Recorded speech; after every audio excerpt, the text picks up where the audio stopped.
Paradise Inn is one of the wonderful accommodations within any national park, and I think that's part of why it has endured as a favorite place for lots of people. There's a real sense of spirit here and a sense of ownership. And Timberline is sort of every Oregonian's mountain home, we call it. It's part of the old turn-of-the-century resort complex where people got away from it all, whether you might view it as a refuge in a way. Both the cave and the chateau served as a refuge from the busy life even at that time. I think the greatest gift that you get from Crater Lake is the opportunity to sit at this lodge on the edge of a caldera and contemplate the sunset and the sunrise.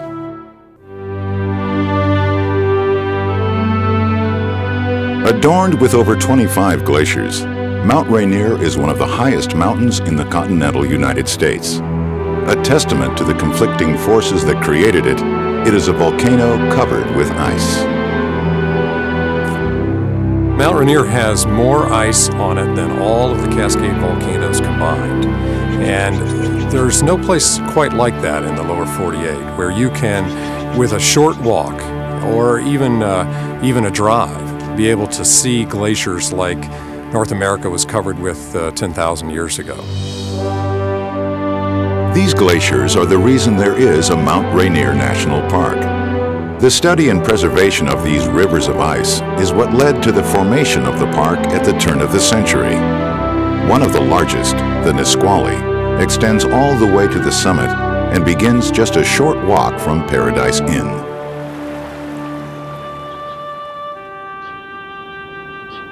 The park has a lot of variety. It's old-growth forests, glaciers, wildlife, beautiful wildflowers. It's an experience that's not to be missed. Paradise Inn is an opportunity for the public to come here and slow down and experience a little bit of the old world. But the Paradise Inn and the meadows of paradise and the views of the mountain all are just intertwined, and it creates an experience that's unforgettable. About an hour-and-a-half's drive east of Portland sits Oregon's highest mountain, Mount Hood. Like Rainier, it is one of the volcanic peaks of the Northwest Cascade Range. Perched 6,000 feet up the south side of the mountain is the awesome Timberline Lodge, an amazing achievement born on the heels of one of America's darkest moments. Timberline was built in the Depression, and I think it still stands as a symbol of hard work and determination and quality.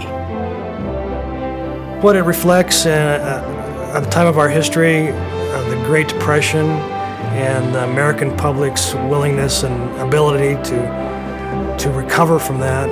And all Americans should be proud of what we can do when we pull together on something like that and given the opportunity to do it and to do our very best.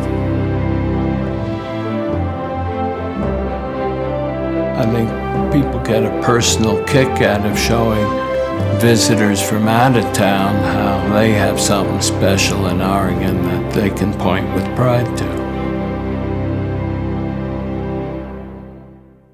330 miles to the south of Timberline, tucked away in southwestern Oregon's Siskiyou Mountains, is one of the state's best-kept secrets.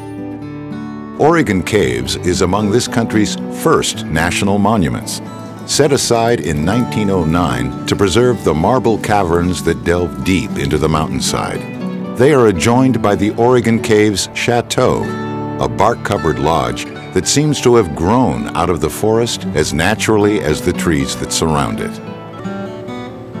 The stairwell, as an example, uses all the local materials. They're orchestrated. There's a crescendo of the large, massive posts of Doug fir.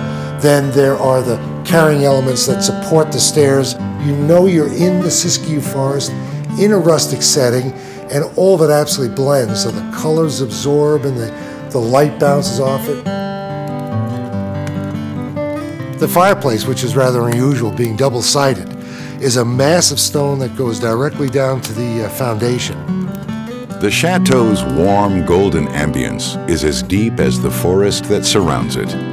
The rough stone of the fireplace, peeled log beams, and wood paneling create an aura as mysterious as the caves from which it gets its name. The chateau remains virtually unchanged since it opened in the 30s, a comfortable, old-world resort stuck in a time warp.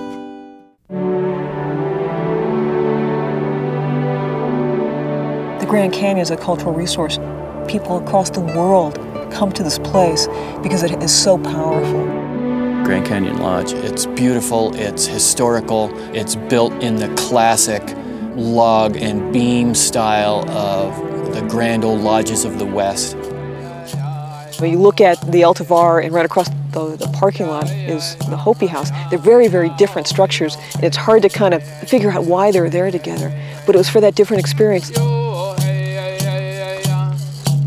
There you have it. You've got your comfortable hotel, and then right across the way, you can experience Indian culture. You've got Hopis living there making pottery. You've got dances going on. So you're able to provide to your visitors both things right there.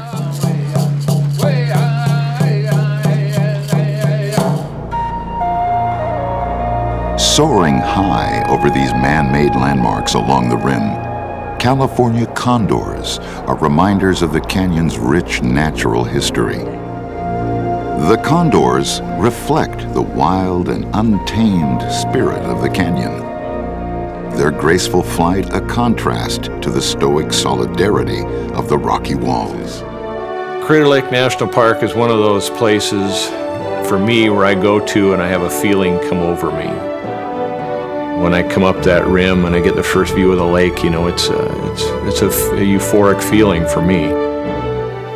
I think all of us have a share in a common heritage, and that heritage is our natural resources base, and it's also our cultural and historic resource base. And that's why Crater Lake is such an important place, because it's part of our birthright that needs protecting.